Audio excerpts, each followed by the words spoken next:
Well, good evening, everyone. I'm really heartened by the attendance tonight, because with the flu and everything going around, and it's been frigid temperatures for a couple months, I really appreciate everybody coming out tonight. You're going to sort of feel a nautical theme here tonight. Charting the course, and this is our inaugural event for this year. We're going to be doing several events over the course of the year, so this is the first one. So I really felt I wanted to spend some time talking a little bit about the transition we just went through, because there's a lot of good reasons for it, and I'll go through that, but it was an interesting challenge. And when you have a challenge, you tend to find things that didn't work quite as easy or nice as you wanted them to do, but in the end here, I'm really heartened the way things turned out with the transition. And at the end, we can certainly address any questions that anyone has. So what's changed? Well, how many people feel like they got deluged with some paperwork?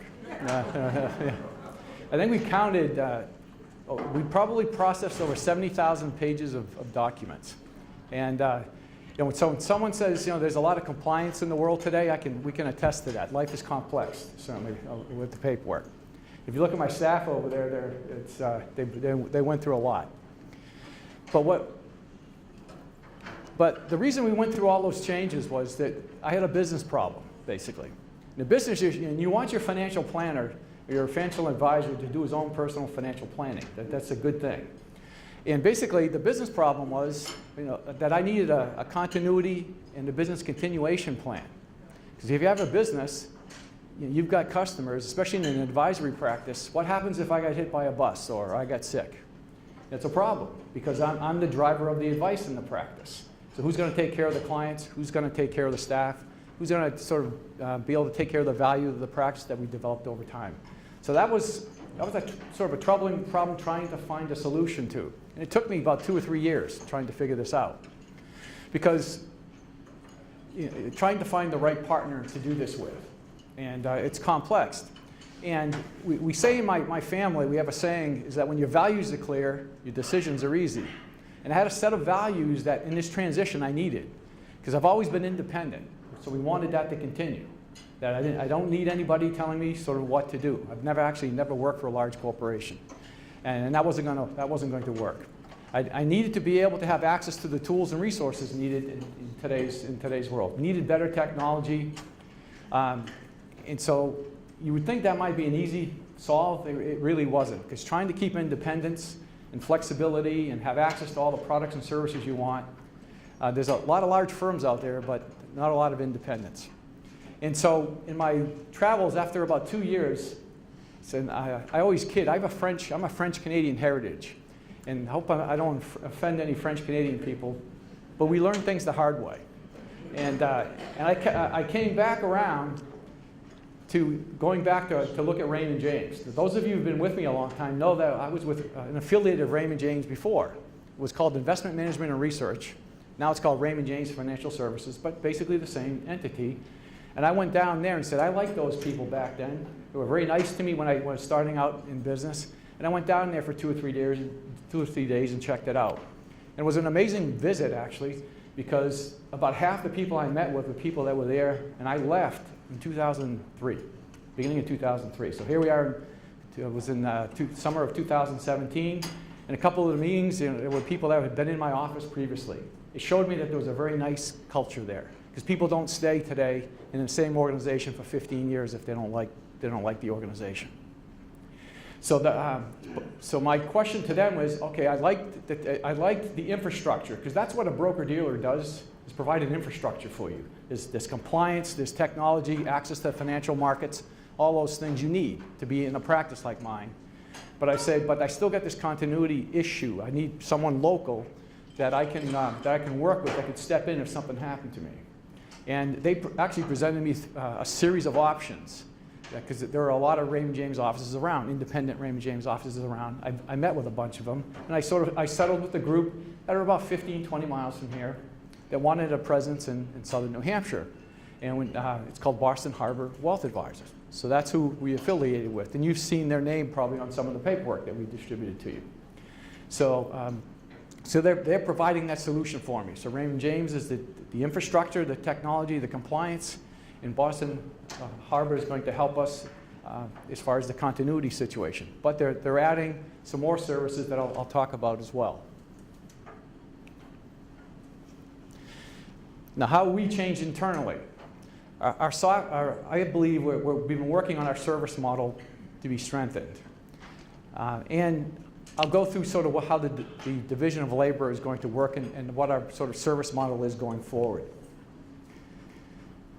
This is like this picture of me. My daughter will kill me if I say this, but I hate this picture, but that's me. And but our process basically is, obviously I'm the driver of the investment advisory services in the practice. But what we want, our clients are going, each client is going to have a personal service associate to help them. So when you call, if it's an advisory function, you talk to me if it's advice. But if it's a paperwork thing, you don't want to get me involved in that, because I will make a mess of it.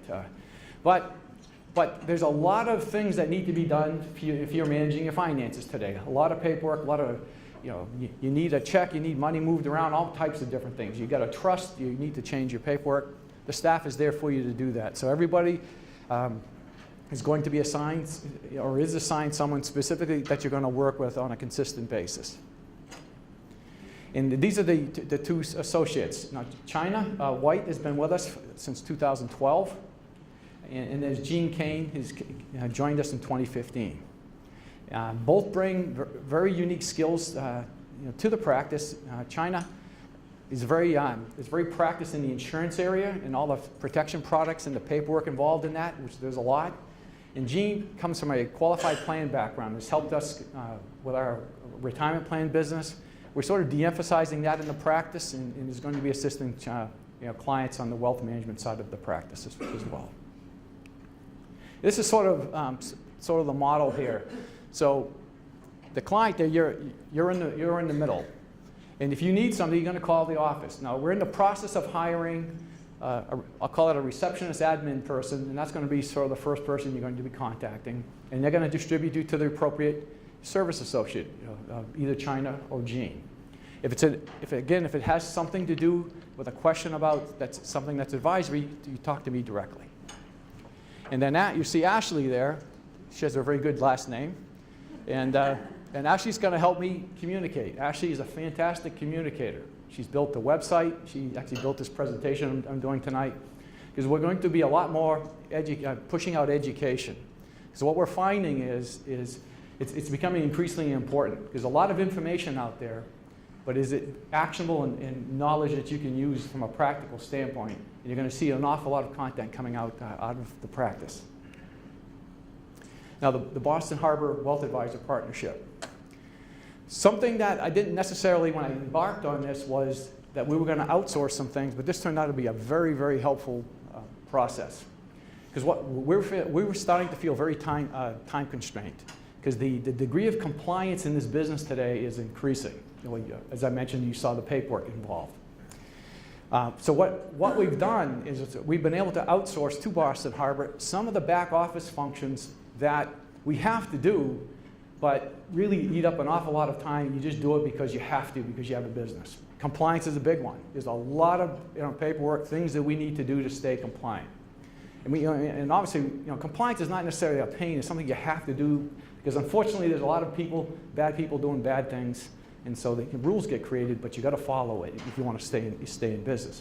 We can outsource that. We're outsourcing trading as well, because when assets come into a practice, you got to do something with them, right? You got to get invested. You got to get invested appropriately in a timely fashion. So we've been able to outsource that.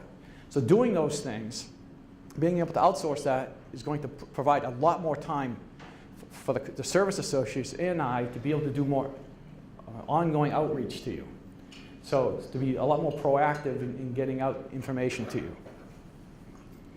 Actually, we have 3 people from Boston Harbor here with us tonight. There's Sean here is doing the trading force. Sam and John are also with the practice. The branch manager wasn't able to be here tonight. I alluded to the flu. Well, his family has it, so we're trying to keep people with the flu away from the meeting tonight. Now, here's my role in this process. What I'm listing here is pretty obvious. These are the things an advisor is typically doing. And so we're going to be doing that.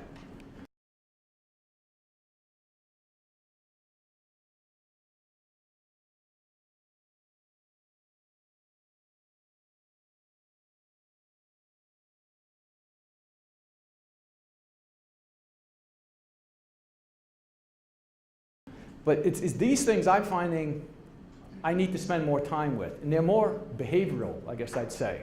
Because what I'm finding is today, there is so much noise out there. There's so much information thrown at you, is that I want to help be your filter to figure out what's actionable, what makes sense to pay attention to.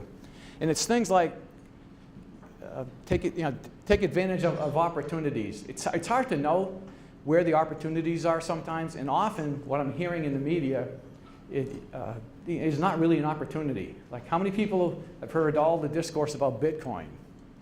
Okay? Does anybody know exactly how that works and where the value is created?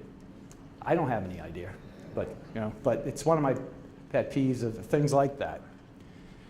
Focus attention where it matters most. See, everything about financial advisory practice is about your goals and objectives. We're goals oriented. What are you trying to do over what time frame? What constraints do you have? What are you comfortable with, not comfortable with? What are you afraid of? How much risk can you take and stay invested? All these things are very important, and they're emotional. And I can understand it because today the emotions are ratcheted up because we have 24-hour news cycles. There's probably about 5 minutes of news every day, but it's talked all 24 hours still. Same information. They got panels with people with coffee mugs talking at each other, yelling at each other. And the reality is that's a lot of noise, and I don't think much of it is actionable because it has nothing to do with you. So we want to spend more. I want to spend more time on the goals making and being a good filter for you. And we'll talk more about where I'm thinking about where the economy's going. Now, there's some tools and new tools and resources we're going to be leveraging to be able to provide some good service to you.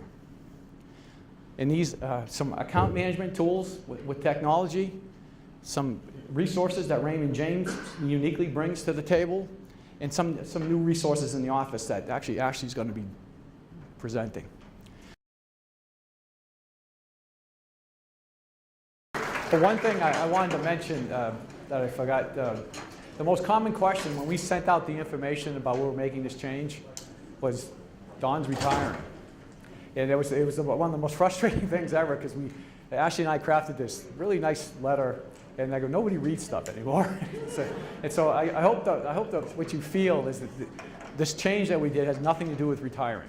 We're not winding down, we're winding up, basically. Okay. And so it's energizing, it's a lot of fun. So I just wanted to make sure, because I get this question a lot, so you're really retiring, aren't you? It's like, they go, when's it going to happen? I go, 8 to 10 years. I have no desire to retire, basically, because I like what I do. It's my business.